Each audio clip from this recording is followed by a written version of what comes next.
Thank you so much for having us. I know this must feel like a marathon session because they don't even give us coffee between the lunch and now. And you have 2 more sessions to go. I'm so sorry. Okay, we'll try our very best. We'll take a break. Well, I think that's perfect. I will try our best to be somewhat entertaining because it's also getting warm in the room, which doesn't help either. So, but thank you so much for staying focused and for paying attention. Really appreciate it. Let me just start off that this session, I'm a professor. I can shout as loud as you need me to. I can fill the room to the back. But let me just state that this session really wants to focus on the, not so much on the why do we still need to discuss gender diversity, but rather on the how. How do we do that? And I think as well as in France, Canada, and the US, we are all at the point now that we understand the why. We don't need to discuss that at length anymore. We rather would like to focus on the how. We had France providing us with a great overview of their government actions. I was deeply impressed by those 5 actions. I don't know whether they would fly in the US. In Canada, not so much. We are much more collaboratively oriented and don't like too much government action. However, as Phyllis Yaffe pointed out, Canada has also taken a lot of steps, and she provided us with an overview of the Canadian initiatives. And perhaps I could just add one more to that, because in typical Canadian fashion, we like to do things collaboratively. And so what we have started 2 years ago is to actually bring together the various larger organizations that focus on advancing women. As you know, there are so many out there. I don't know how many you have in the US. In Canada, we have over 400 organizations. That's for a country of about 33 million people. 400 organizations. They all want to be supportive, advancing women, which is wonderful. But when you have 400 small-ish organizations, all with a small budget, having small impact, it doesn't really move the needle forward. So what we created in Canada about 2.5 years ago is the Canadian Gender and Good Governance Alliance, short, the Alliance. And we brought together currently 7 of the larger organizations that work across Canada and say, why don't we collaborate and amplify what we are all doing, rather than having that little piecemeal approach that doesn't create enough impact. So what the Canadian Gender and Good Governance Alliance created was bringing these organizations together and saying, okay, what is it that really would create a change? So focusing on the how, to come back to the topic of this session. And what you will have hopefully received when you registered is one of these output pieces that the Alliance created, which was generously provided and supported by CIBC, and Jennifer, my partner in crime, is sitting there at the back. So this blueprint is by no means in how-to manual, but it gives every CEO, hopefully, or senior executive a good starting point. And it was targeted predominantly at small, medium-sized enterprises. How do we go about creating a gender-balanced organization? And there's also a similar piece for boards. If boards are interested in creating a more gender-balanced board, there's also a output we created that's called the Director's Playbook. And if you're interested in them, they are all freely available, no charge, no cost. We have little business cards at the registration table with information how to download them. So with that, I'm actually now launching into the session officially. And I would like to just allow my 3 panelists to introduce themselves a little bit better. You have their bios in their booklet, but really those bios never quite describe the essence of what you are wonderfully providing every day. And so maybe if we could just ask each of you, just in a 2-minute statement, telling us what your role really entails. How do you advance gender diversity in your organization, in your context? And if I may start with you. Yes, sure. Thank you.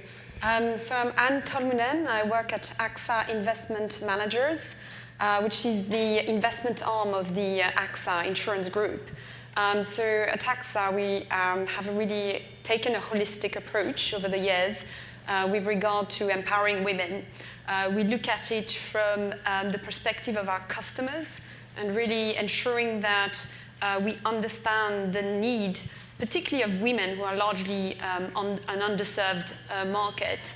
The other thing is obviously we've done a lot of things around our female employees, ensuring, from creating the talent pipeline to recruitment practices, all the way to ensuring equal opportunity and reward. And I think, one of the ways we've gone about it is ensuring we benchmark ourselves and we identify our gaps. And so, for example, we've been certified by the EDGE organization. That's really been one of the areas where we've tried to improve ourselves.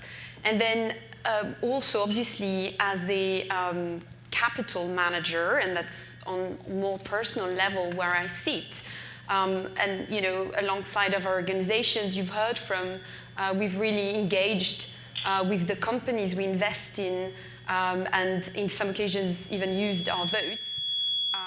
But also, in my personal role, I'm the lead fund manager of our Women Empowerment Fund.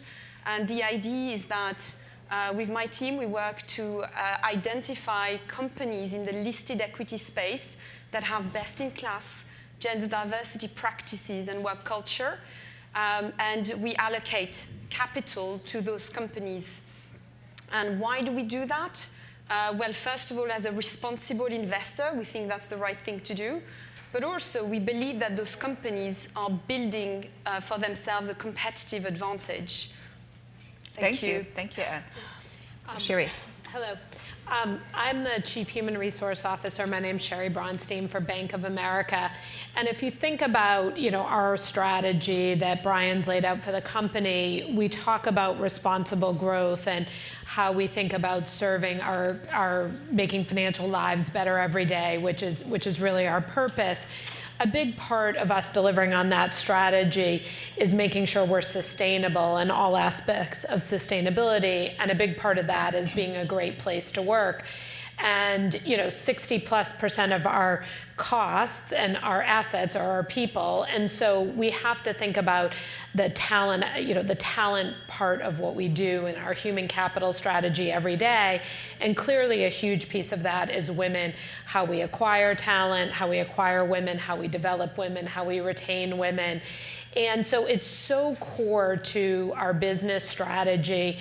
We are blessed with a very supportive board. We have over 30% women on our board, 45% women on our management team, over 40% of our managers are women. And that really has started with a tone from the top, from the board and Brian, about making, again, how we invest in women just a key part of everything we do. I'll talk a little bit maybe later about how we use data analytics. Peter spoke about it. We've talked about it really on every panel. But a key investment we've made has been in our data and analytics, so we know exactly what's going on, how we pull all the levers, and we embed that into every business process we have, from strategic planning through our quarterly business reviews, through our talent planning. So we're constantly talking about diversity, and within that, around women. Great. Thank you. Kathleen. Thank you. My name is Kathleen Bachman. I am the Director of ESG at Loomis Sayles. It's a global asset manager owned by French Bank Natixis. And as the Director of ESG, gender diversity is one piece of my role. We think about ESG within 3 different areas at the firm. First, the firm itself, the governance, our values, our fiduciary duty to our clients. Secondly, from an investment performance standpoint, where we do integrate ESG across all of our research and portfolio teams. And then lastly, client solutions and meeting client needs. I guess I'll leave it at that for now. Okay, thank you. Well, so let's get to a little bit the meat of things. We only have about 20 minutes, so I want to make sure we actually really talk about the how things are getting done. And so, Anne, you described, you're looking at companies, you look how well they do in terms of gender diversity. Could you elaborate a little bit what exactly it is you're looking at? What kind of KPIs are you taking into account? What kind of long-term sustainability efforts are you measuring? What really matters for companies when you look at it from an investment side? Yes, sure. And so increasingly we have access to data, and that's thanks to Bloomberg, as you've heard before. I'm a big user of their Gender Equality Index, but also other data providers like Equileap or Reuters. And also everything that governments are doing, whether it's in the UK, we've heard of the French Minister of Labour, where now we have a new index that's going to give us more depth to really understand what companies are doing and how they compare to one another. So I think when I look at those KPIs, obviously, the board is one KPI I look at, but we go way beyond that, and we really look at the representation of women, particularly in the leadership team, and you'd be surprised. Our hurdle is 20%. And you'd be surprised how few companies meet that hurdle. It's anything between 80 to 90% of companies do not meet that hurdle globally. And then really it's important to put that data in context. So that's what I do. When I look at the data, I look at it obviously at a country level, but also within an industry. And comparing industry to one another, because if you have 50 to 70% of your workforce that is female, and then 20% at the top, that's not actually a great achievement. On the other hand, if you are in the mining or technology sector, you obviously need to work on increasing your pipeline. But if you have 20 to 30% of female employees and then 20 to 30% women at the top, it tells me that you're doing something right. The other thing that I do is that when I meet companies and I meet CEO, CFO level, I always ask the question, where does the ownership of the gender diversity agenda lie in the company? Is it left solely in the hands of HR? Or is there a C-suite executive that is pushing this agenda, and preferably male? Because it's more likely that progress will happen if it's signaled at the top. And the last thing is obviously, and that's been actually said on a few occasions already, is what gets measured gets done. So if a company has targets that they've publicly pledged to achieve and timelines, then I have this increased confidence that progress will happen. So these are some of the things that I look at or talk with the companies. Great, thank you. Now, maybe Kathleen, that's a question for you.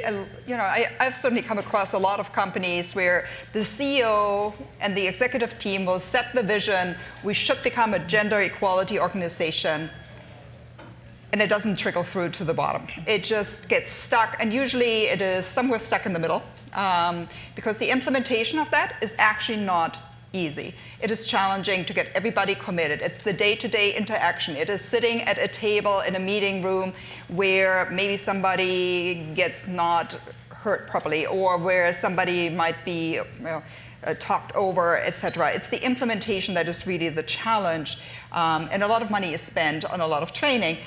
Have you come across organizations that have done it actually well? Do you have any best practice examples for us? Well, we think of it holistically as well at Loomis, and have gathered a lot of the work that we've done from other firms that have best practices or even good practices, because I think, as we've heard throughout today, we're not at 50% or 55% women, so we all have a long way to go.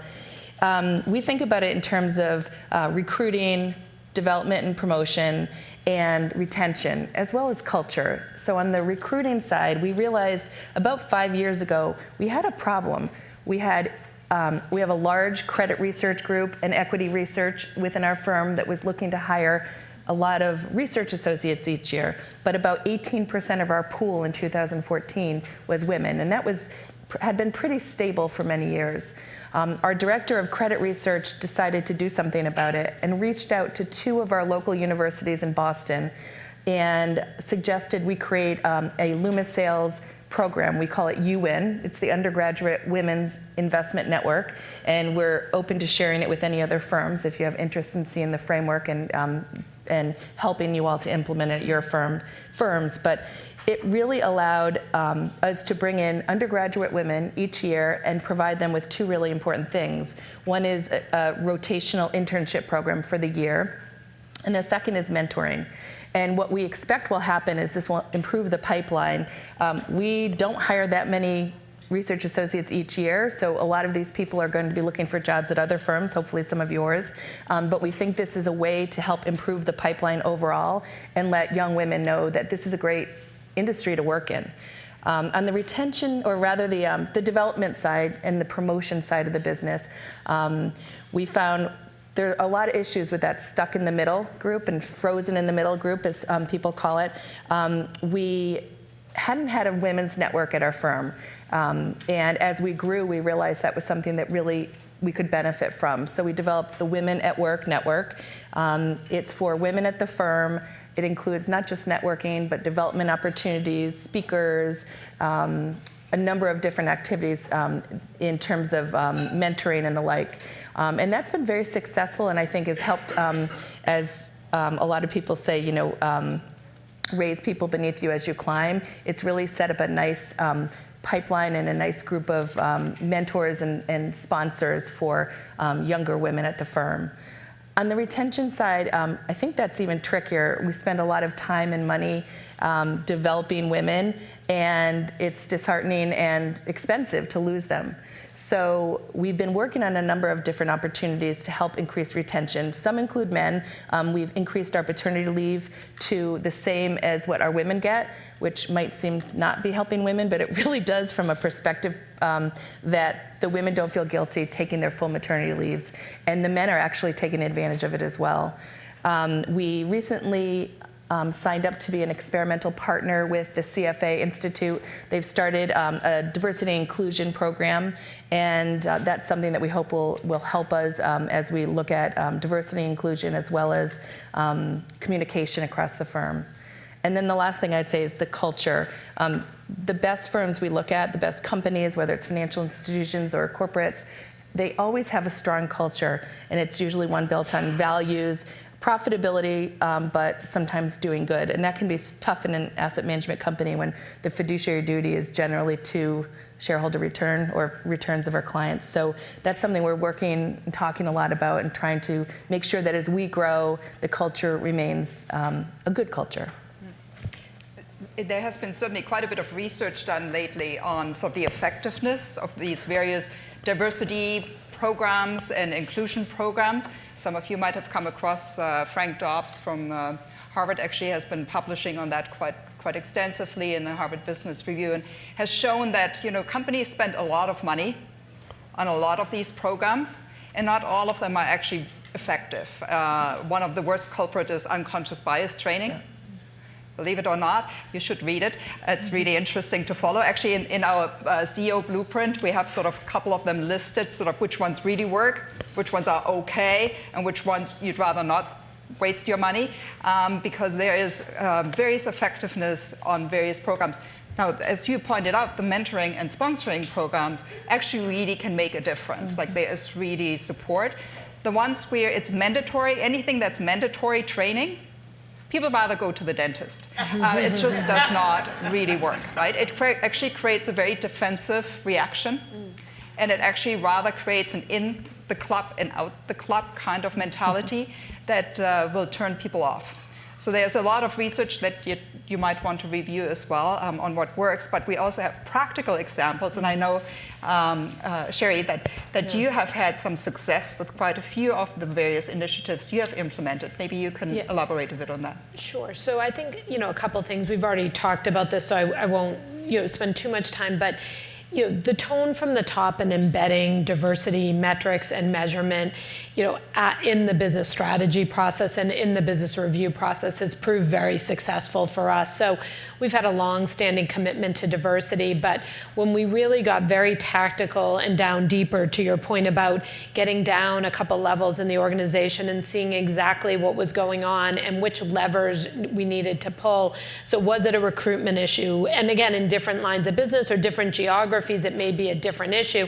So in our business reviews, the CEO sits down with each of his DRs, and then this process goes down a few levels, and we're saying, okay, tell me why you're having an entry-level issue, or tell me why you're having a multicultural women retention issue, and what is your plan to address it? So using that data to get very specific, to come up with plans and to hold people accountable, and continuing to monitor has proven to be very effective. And just as an example, we've gone from the low 30s on women into our entry-level programs to over 40% in 10 years. And we've really increased the percentage of multicultural women within that. And again, it's just been moving 1% each year by continuing to measure. But one thing I'd also share is we talked about paternity leave before, and we actually get about 40% of our leaves men take, so about 40% of the parental leaves men take, which is great because I think it speaks to the culture of the importance of people being able to live their whole lives.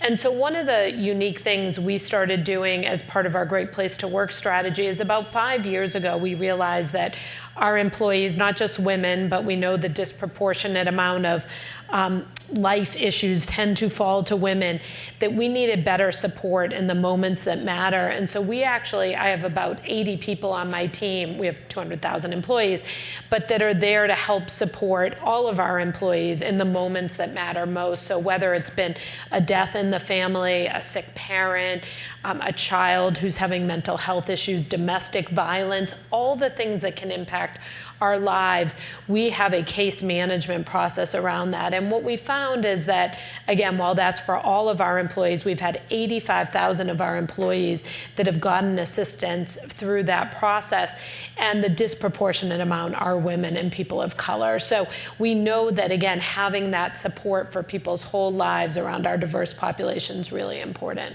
Can I just add something? I think, when you see progress is really when you move from having policies for women or initiatives for women and, moving that to having, initiatives for everyone. Mm-hmm. So we talk about our parental leave policy, and we talk about the main carer, and it could be a man, could be a woman, it could be any situation.